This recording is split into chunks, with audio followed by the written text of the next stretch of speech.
¿Estos días Bien. convulsos o tranquilos? Apurados, bien, interesantes. ¿Ya sabías a lo que ibas? Sí, claro que ya sabía. Por cierto, es subsecretaría de egresos, ¿no? Subsecretaría de Egresos, perdón, sí. Así es. La Subsecretaría de Egresos.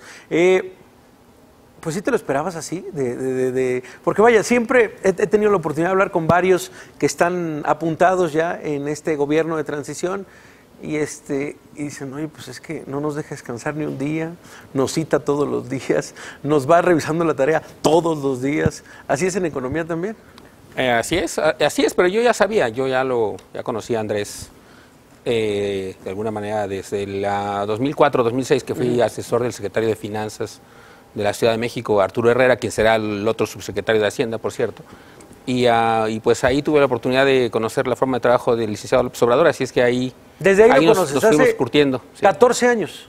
Así es, sí, en 2004 lo conocí, así es. En 2004 lo conociste. Y en esta campaña, ¿cuándo te invita a empezar a trabajar con él otra vez? Bueno, en algún momento en el año pasado me invitó a que formara parte de un grupo de académicos y de expertos en distintos temas, que la idea era empezar a ayudarle con el programa alternativo, proyecto alternativo de Nación, y yo entré a hacer una parte muy pequeña con Esteban Moctezuma. Esteban Moctezuma, si recordamos, era uno de los 4 designados como coordinadores temáticos, Sí. y Esteban Moctezuma lideraba la parte social, y ahí estuve con Esteban en un área muy pequeña, haciendo una colaboración, una contribución muy específica, que tiene que ver con el tema de los jóvenes, por cierto, con el programa de jóvenes, que ahora es parte de los programas prioritarios. Y ya después, cuando eventualmente hizo los nombramientos al gabinete, después de que invitó a Carlos Ursúa como secretario de Hacienda, me hizo una invitación para participar con Carlos en el equipo económico hacendario. Otra vez repetimos, como subsecretario de Egresos. Así es. Que, digamos, es una propuesta, tendrá que ser ratificada por el Congreso, pero esa es la propuesta. Es la propuesta que está en la mesa. Salió una encuesta muy interesante de qué le preocupaba a la gente. Pensé que iba a ser seguridad, pensé que iba a estar en el primer lugar el tema de seguridad, pero no. Salió empleo y economía como una de la primera preocupación de la gente. Era empleo, economía, seguridad y el tercero no puedo recordar en este momento, pero me llamó la atención que, vaya, yo pensaba que la seguridad iba a ser un tema prioritario en primer lugar. Sin embargo, empleo y economía. Y también llama la atención las expectativas creadas, el ansia de la gente de ver resultados. Se prevé que sea entre 6 meses y un año, es lo que le da el 62% de la gente, según una encuesta de Mitofsky. ¿Se pueden alcanzar resultados en empleo y economía en este periodo de tiempo, en un año? Bueno, no sé si resultados como tal en el sentido que dices que la gente está esperando, pero seguramente ya se empezarán a notar los cambios desde el primer día, porque de hecho va a haber cosas que se anunciarán desde el primer día de gobierno, cambios importantes que beneficiarán a la gente y que mejorarán su economía. Por ejemplo, estoy pensando en el programa de la pensión a adultos mayores, que ya se anunció que se va a duplicar en un monto, es decir, va a pasar de 580 pesos al mes, que es lo que se entrega el día de hoy, al doble, más el ajuste por la inflación, de tal manera que será un aumento importante en la calidad de vida de los... Desde el día 1. Desde el día 1 se va a anunciar, quizá por razones presupuestales entra en vigor hasta el 1 de enero, pero se va a anunciar desde el primer día. También se va a anunciar posiblemente, y se está hablando de eso con los distintos agentes económicos, sobre la posibilidad muy real de aumentar el salario mínimo, por primera vez en mucho tiempo por encima del umbral de pobreza extrema, de la línea de bienestar mínimo, como la define el Coneval, que son más o menos 100, 101 pesos. También va a ser de lo primero que se va a anunciar. Eso va a ser posiblemente anunciado el primer día de diciembre y va a entrar en vigor el primer día de enero de 2019, que será, insisto, primera vez en mucho tiempo en la que el salario mínimo... no, bueno, ya este año ya aumentó de manera significativa el salario mínimo, hay que recordarlo. Está en 88, ¿verdad? Está en 89 pesos y ya ese temor que se había generado por el tema inflacionario, del cual discutimos durante mucho tiempo académicos en contra de esa idea, se logró finalmente que se diera este aumento en términos reales del salario mínimo por primera vez en mucho tiempo. Y no generó presiones inflacionarias, de hecho así se ha reconocido, no generó esas presiones, no generó presiones salariales en otro tipo de trabajadores y en cambio pues sí benefició la calidad de vida de los trabajadores que ganan el salario mínimo. E insisto, el año que entra será la primera vez en mucho tiempo en la que el salario mínimo estará finalmente por encima del umbral de pobreza extrema, de tal manera que un trabajador formal que trabaja 8 horas diarias, finalmente podrá decirse que ese trabajador no será considerado pobre extremo, él y un miembro de su familia, porque el salario mínimo será suficiente para pasar ese umbral. Aún es bajo. Aún es bajo. ¿Cuál es el número ideal? Posiblemente el número ideal para cumplir lo que establece la Constitución tendría que ser cercano al doble, más o menos de lo que es el día de hoy, porque eso es lo que le permitiría a un trabajador y a un miembro de su familia no solo no ser pobres extremos, sino no ser considerados pobres. Y eso posiblemente el objetivo planteado en el proyecto de esta administración que iniciaría en 2018, a fines de 2018, es que eso ocurra hacia el final del sexenio. Es decir, la idea es un aumento gradual, paulatino, que eventualmente nos lleve a esta situación. Veo el número del 12 de julio de Bloomberg Business Week, cambio, rezago, esperanza, populismo. Y traen una tabla muy interesante de ahorros y reasignaciones del gasto público. Se habla aproximadamente de 412 mil millones de pesos en ahorros que van desde reducir los sueldos de los altos funcionarios, reducir plazas en subsecretarías, gasto del seguro de gastos médicos mayores y federal del ISSSTE, se hará un control en plazas de honorarios, no se comprarán vehículos nuevos, vaya, son 20 puntos específicos para reasignar y ahorrar en el gasto público. ¿Esto a partir de cuándo empieza a correr? Eso correrá con el presupuesto de 2019, que es el primero que nos tocará a nosotros ejercer. ¿Ya estará todo esto en el presupuesto? Todo eso va a estar incorporado en el presupuesto 2019, esa es la idea. El presupuesto se presenta al Congreso, la fecha límite es el 15 de diciembre, ya es el presupuesto de la nueva administración, y ahí vendrán incorporados los ajustes que mencionas, más el hecho de que estos recursos que se espera ahorrar se transferirán hacia programas prioritarios, que son pues algunos de los que mencionaste justo en la entrada introductoria, programas de infraestructura pública, el Tren Maya, el Corredor del Istmo. Estos 412 mil millones de pesos van en paralelo a los 500 mil millones de pesos que se van a ahorrar por evitar la corrupción. No, es parte de lo mismo. Okay. O sea, cuando se hablaba de los 500 mil millones asociados a la corrupción, parte de eso tiene que ver con no se compran vehículos nuevos. Y con recursos, por ejemplo, programas que eventualmente son discrecionales, opacos, que muchos de ellos terminaban en corrupción, o sea, no todo es necesariamente corrupción, pero muchos de ellos terminaban asociados a escándalos de corrupción. Esos ahorros son los que nos permitirán aumentar el gasto en programas prioritarios. A ver, tocas un tema importante y un tema que salió en la agenda nacional en los últimos meses, que es el tema del ramo 23. ¿Qué va a pasar con el ramo 23? Bueno, el ramo 23 es un ramo muy particular, es decir, se asigna, el Congreso asigna una cantidad año tras año. Y lo que ha pasado en los últimos años es que lo que se termina ejerciendo en el ramo 23 excede el monto de lo aprobado por el Congreso. Sí. Nosotros lo que estamos planteando es que eso no ocurra, porque ese aumento en los recursos que se ejercen a través del ramo 23 muchas veces son discrecionales, opacos, sujetos a acuerdos particulares del gobierno federal con los gobernadores, y pensamos que pues, eso es justo lo que está alimentando una relación entre el Ejecutivo y los gobernadores que no es sana y que creemos que no es necesario que eso ocurra. Entonces, en lugar de que eso ocurra, pensamos reasignar esos recursos y gastarlos en cosas que se consideran prioritarias, como los que he mencionado, programas sociales y programas de inversión pública. Entonces, es transparentar los recursos del ramo 23, no sobreejercer estos recursos más allá de lo que apruebe el Congreso. Es decir, si el Congreso aprueba un monto, pues eso tendrá que otorgarse. Ese es justo parte de la división de poderes, es que el legislativo apruebe el gasto, el ramo 23, lo que estamos planteando es que ya no ocurra excesos de gasto en ese ramo, y también estamos planteando una revisión integral de los componentes que establecen el ramo 23,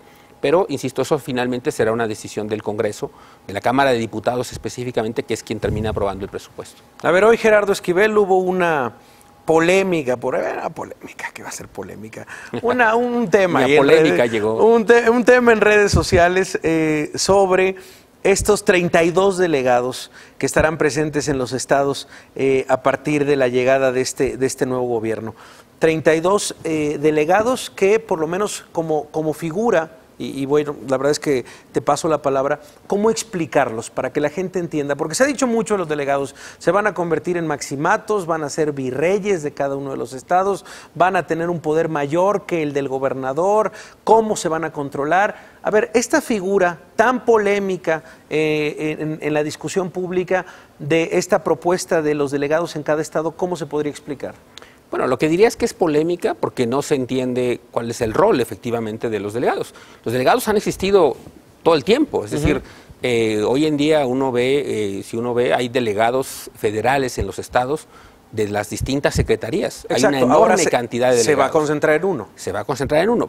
Pero es importante decir que ya existen. Es decir, no se le va a quitar ningún gramo de poder a ningún gobernador. Es decir, no hay ninguna capacidad real de los gobernadores que ejerzan hoy en día que vaya a cambiar con la presencia de estos nuevos delegados. Y eso es muy importante entenderlo, porque mucha gente lo está planteando como si se le fuera a quitar atribuciones a los gobernadores. Esa es una visión completamente falaz y yo diría ridícula, porque y dicen, es que los gobernadores fueron electos y los delegados no. Bueno, los gobernadores fueron electos y tendrán que hacer ciertas cosas. Todas las atribuciones que tiene un gobernador hoy en día las seguirá teniendo. Los recursos también que los que disponen los gobernadores seguirán existiendo. Hay una ley de coordinación fiscal que establece con toda claridad qué recursos reciben las entidades federativas, bajo qué criterios, en qué montos, con qué fórmulas, destinados para qué. Eso seguirá existiendo.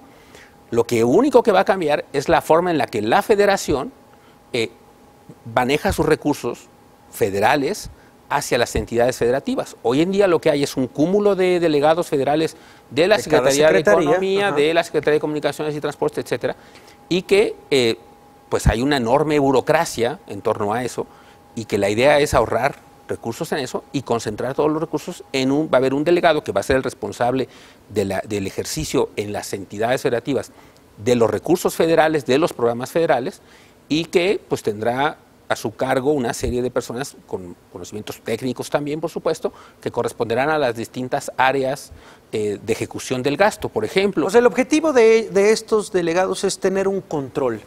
De los recursos federales a estatales. A las entidades federativas.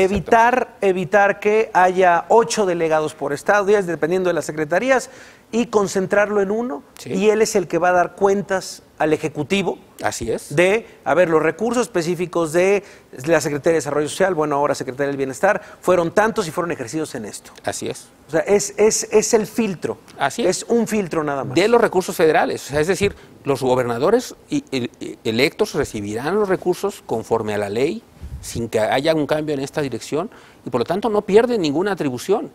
Hay una preocupación genuina, algunos dicen por los perfiles, dicen es que no son perfiles técnicos. Perdón, muchos perfiles no son técnicos, ni antes, ni ahora, ni quizá en el futuro, por razones evidentes inclusive. Pensemos nada más en el caso del socavón.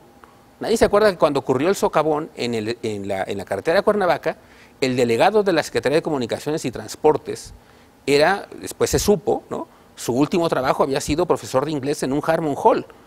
Esa era su capacidad técnica y nadie dijo antes cuando lo nombraron, oigan, ¿por qué nombran a una persona? Nadie lo dijo, estuvo mal en efecto, y por eso se requiere que junto con los superdelegados, como le han llamado, o con los delegados federales, haya un equipo técnico que los acompañe efectivamente en todos los trabajos que tienen que hacer en la supervisión de la ejecución de recursos federales, de los programas federales en las entidades federativas. Eso, insisto, no hay esta idea de socavar el poder de los gobernadores, pues ya también dependerá de la relación y de la capacidad de cada gobernador de hacer bien su trabajo. Pero la idea, me parece, desde la perspectiva de la eficiencia del gasto público, es ahorrar recursos, concentrarlos, tener un responsable claro y que esa estructura territorial que se espera que exista en las entidades federativas, pues pueda ejercer de mejor manera los recursos federales que se ejercen hoy en día, o que se planea ejercer a partir del 1 de diciembre, de la misma manera que se han ejercido hasta ahora. Es decir, los mismos programas, los mismos recursos, con una responsabilidad concentrada efectivamente en un delegado, en lugar de una multiplicidad de delegados, que hacía mucho más difícil la tarea de supervisión del ejercicio del gasto público, etc. ¿La asignación y el tiempo dependen del Ejecutivo? La asignación de los delegados. Bueno, es una atribución del presidente designar a los delegados, y eso ya de hecho anunció quiénes serían. Como antes les correspondía, antes pues, podían elegir los presidentes, los secretarios de Estado los designaban, algunas veces en acuerdo con los gobernadores, no necesariamente, ese es un poco, dependía caso por caso, digamos, por ejemplo, educación, pues, muchos de ellos eran designados por Aurelio Nuño, lo recuerdo, muchos de ellos también eran cercanos a Osorio Chong, en fin, era una especie de acuerdos políticos también es para designar. Eso. Y es ahorrar, pues, una enorme multiplicidad de estructuras en las entidades federativas que pues se va a ahorrar con un solo... El tema que dicen es que esto trae chanfle. Dicen, ¿por qué trae chanfle? No, pues porque se están encaminando los próximos gobernadores. Se les está dando prácticamente todo el recurso a estos delegados para que hagan campaña durante los próximos 6 años. Se dice que, bueno, pues claramente es un contrapeso porque van a tener, pues bueno, una cantidad de dinero muy importante respecto a la cantidad del gobierno. Esto cae en el nivel de la especulación, nada más. En el tema de cada quien sabrá los equilibrios de poder. Pues sí, caen en el nivel de la especulación y en todo caso, pues también será responsabilidad de los gobernadores hacer bien su trabajo y lograr que efectivamente pues la ciudadanía vea los resultados del esfuerzo, del trabajo de los gobiernos estatales, o bien pues, se verán los resultados del trabajo del gobierno federal. Y yo creo que me parece en ese sentido incluso sano que ocurra una situación como esta, en la que me parece que durante mucho tiempo lo que hubo fue, insisto, esta multiplicidad de burocracias ahí, bueno, que no era claro a quién responder, y creo que sabiendo a quién va a ser el responsable del recurso del ejercicio federal. Es muchísimo trabajo, claro. ¿No, Gerardo? Absolutamente. O sea, es muchísimo trabajo concentrar en una persona, digo, entiendo que sea, que esté arropada por especialistas en distintas áreas, pero, o sea, tal vez no es que se quiten demasiadas plazas, sino más bien la responsabilidad recae en una hora. O sea, ese es el objetivo, porque, vaya, imagino que, pues sí, el superdelegado o el delegado de cada uno de los estados, pues tiene que saber de deporte, de educación, de desarrollo, de economía, vaya, es una chamba titánica. Pues no es que tenga que saber de todo, es decir, tienen que tener, pues, por supuesto, un equipo de colaboradores para poder hacer eso, como ocurre pues, como un gobernador. Pues un gobernador también tiene que saber, no tiene que saber de muchas cosas, pero tiene que tener un buen equipo de gente que lo acompañe. Pero casi tendrá entonces su gabinete. Pues tendrá que, pues como de alguna manera, digamos, gente que trabaje con ellos que les ayude a bajar los recursos de los distintos programas, es decir, identificar las necesidades, ¿no?, a nivel de tierra y que puedan subir, por lo tanto, hacia el gobierno federal para que los recursos lleguen a donde tienen que llegar. Eso me parece, no veo por qué razón eso causa tanta preocupación cuando en realidad debería ser una señal de gusto, de saber que los recursos serán ejercidos de una manera más clara y transparente. Estos ejercicios o este equipo apenas se está formando. Así es. Apenas se está formando, serán presentados antes del 1 de diciembre la manera en la que van a trabajar cada uno de los delegados, supongo. Así es. Con su equipo y con eso. Bueno, creo que ya se le presentaron la lista de todos los delegados, pero entiendo que estarán trabajando en su conformación de sus propias estructuras, claro.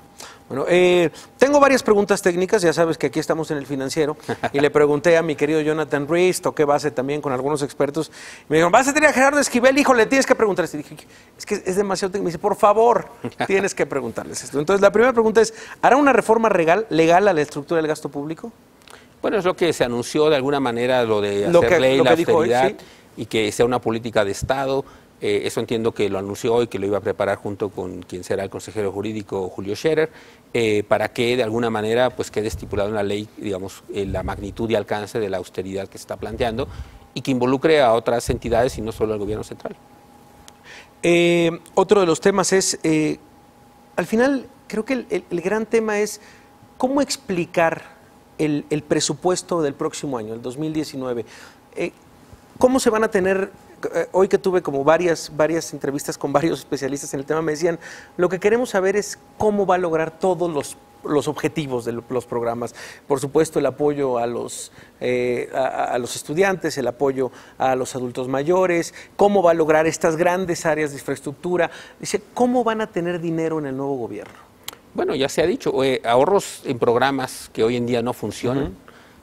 Estamos revisando los 150 programas sociales que existen en la actualidad, muchos de ellos de acuerdo a evaluaciones externas que no cumplen con lo que estipulan, no cumplen con sus objetivos, algunos de ellos no tienen definida con claridad la población a la que tratan de atender, algunos de ellos están duplicados en sus objetivos y esfuerzos con otros programas estatales o municipales, a veces al mismo nivel del gobierno federal están duplicados.